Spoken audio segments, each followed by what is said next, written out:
কলকাতার বুকে স্ট্রিট বিরিয়ানির অনেক তাবড় দোকান রয়েছে, যার মধ্যে রয়েছে সমরদার বিরিয়ানি, দাস বিরিয়ানি, কালীঘাটের হাজি আর তুফানি বিরিয়ানি। আরো অনেক নামকরা কিন্তু বিরিয়ানির দোকান রয়েছে। যদি বলো আমাকে যে ভালো স্ট্রিট বিরিয়ানি কোনটা, তাহলে আমার মতে রতন বিরিয়ানি। ফাইনালি আজকে আমি চলে এসেছি রানীকুটি মোড়ে অবস্থিত রতন বিরিয়ানি সেন্টারে, যেখানে কিন্তু অলরেডি বিরিয়ানির দোকান কিন্তু খুলে গেছে। সো আমি প্রিয়াঙ্কা, তোমরা দেখছো সার্টিফাইড এবং ওয়েলকাম টু মাই চ্যানেল ভেবো না বাস খেয়ে যাও। তো চলো আজকে ভিডিও স্টার্ট করি। এটা কিন্তু প্রপার একদম স্ট্রিট সাইড বিরিয়ানি, দেখতে পাচ্ছ ছাতা দিয়ে, নিচে কিন্তু আছে বিরিয়ানি হাঁড়ি। সমস্যাটাই তোমাদেরকে ভিডিওর মাধ্যমে বলবো।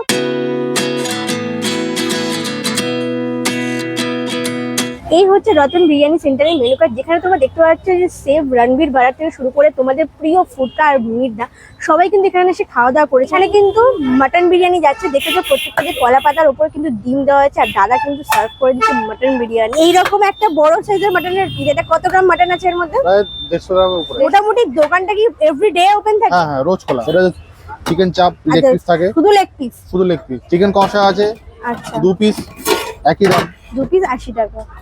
এরকম 2 পিস পাবেন, বেশ বড় বড় সাইজ।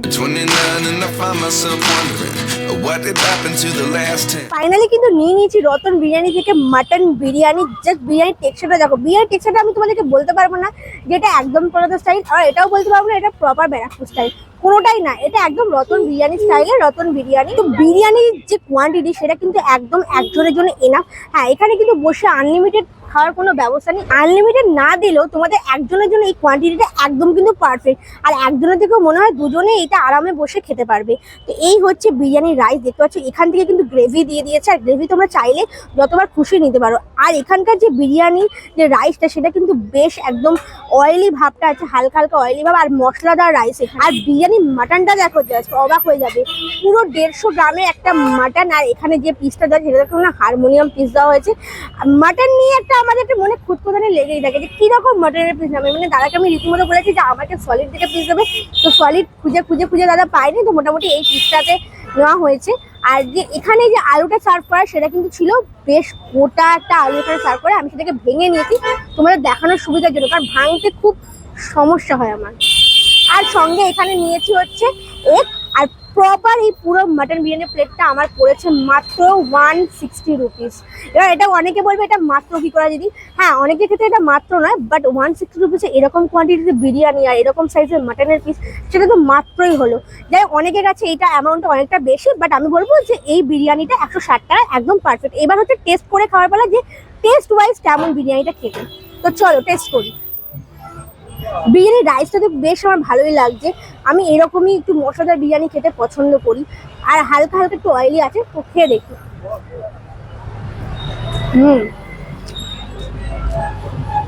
বিরিয়ানির চালটা যদি আর একটু সফট হতো ভালো হতো, কিন্তু বিরিয়ানিটা খেতে কিন্তু জাস্ট অসাধারণ। কোনো অ্যারোমা বা কোনো স্মেল কিছুই নেই, দুর্দান্ত খেতে লাগছে। আর বিরিয়ানি যে মশলাটা এখানে ইউজ করবে সেটা কিন্তু দুর্দান্ত, মানে বেশ একটা ফ্লেভারফুল বিরিয়ানি লাগছে, আর খেতে দুর্দান্ত লাগছে বিরিয়ানির রাইসটা।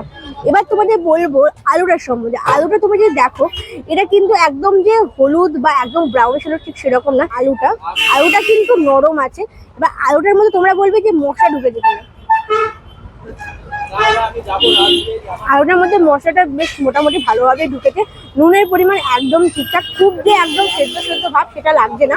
তো চলো এবার দেখবো মাটনটা কিরকম। এই হচ্ছে মাটন, জাস্ট মাটনটা দেখো। ওহো, মাটনটা কিন্তু একদম বিরিয়ানির মধ্যে প্রিপারেশন হয়। এখানে যেমন চিকেনটা আলাদা করে রাখা হয়, মাটন কিন্তু প্রিপারেশন হয় বিরিয়ানির মধ্যে। আর মাটনটা কিন্তু বেশ সফট, জুসিনেস খুবই সামান্য, আর মাটনটা কিন্তু বেশ সফট। আমার মনে হয় যে মাটনটাকে আগে পেঁয়াজ আর রসে একটু বয়েল করে না, তাই জন্য কালারটা এরকম এসেছে, একদম বেশ ব্রাউনিশ টাইপসের, একদম প্রপারলি আরেকটু ব্রাউন হয়ে গেছে। তো চলো এবার মাটন বিরিয়ানিটা টেস্ট করি। তো মাটনটা তো বেশ আমার ভালো লাগছে। তো চলো মাটন দিয়ে, আলু দিয়ে, ডিম দিয়ে, সমস্ত দিয়ে বিরিয়ানি যেহেতু খাচ্ছি একটা বংবাই তো নিতেই হবে। আর এই হচ্ছে ডিম দিয়ে দিয়েছে, আর থালাটা ছোট হয়ে গেছে। মেন কথা হচ্ছে যে বিরিয়ানি কোয়ান্টিটি বেড়ে গেছে, থালা ছোট হয়ে গেছে। তো চলো সমস্ত কিছু নিয়ে বিরিয়ানিটা ট্রাই করা যাক। আহা, আর বেশ ঝুরঝুরে রাইস। এত বড় এতটা নিয়েছি, মুখে ঢুকে কিনে যাই না।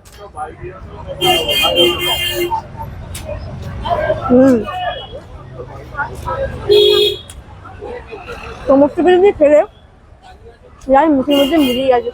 একটা এরকম বেশ মশলাদার বিরিয়ানি আমার তো এক কথা দারুণ লেগেছে। এবার একটু গ্রেভি নেবো, দাদাকে বলবো একটু গ্রেভি নিতে, গ্রেভি দিয়ে ট্রাই করবো। চল, দাদা কিন্তু একদম এক ডাবু গ্রেভি দিয়ে দিচ্ছে, দেখতে পাচ্ছ গ্রেভিটাও কিন্তু বেশ ঠিক। তো চলো গ্রেভি দিয়ে ভেড়ে ট্রাই করি।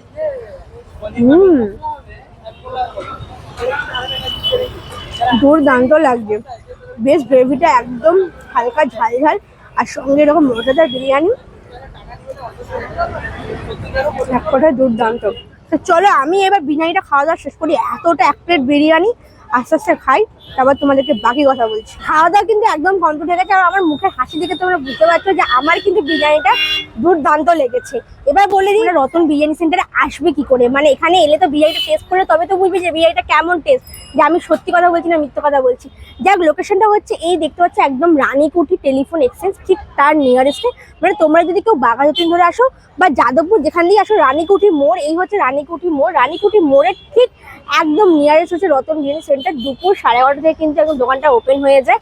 আর বিএসএনএল অফিস তোমরা সার্চ করলেই পেয়ে যাবে, আর আমি ফোন নাম্বার নিচে দিয়ে দেবো, তোমাদের কোনো প্রবলেম হবে না। তোমরা আসো, ভালোভাবে খাওয়া দাওয়া করবে আমার মনে হয়।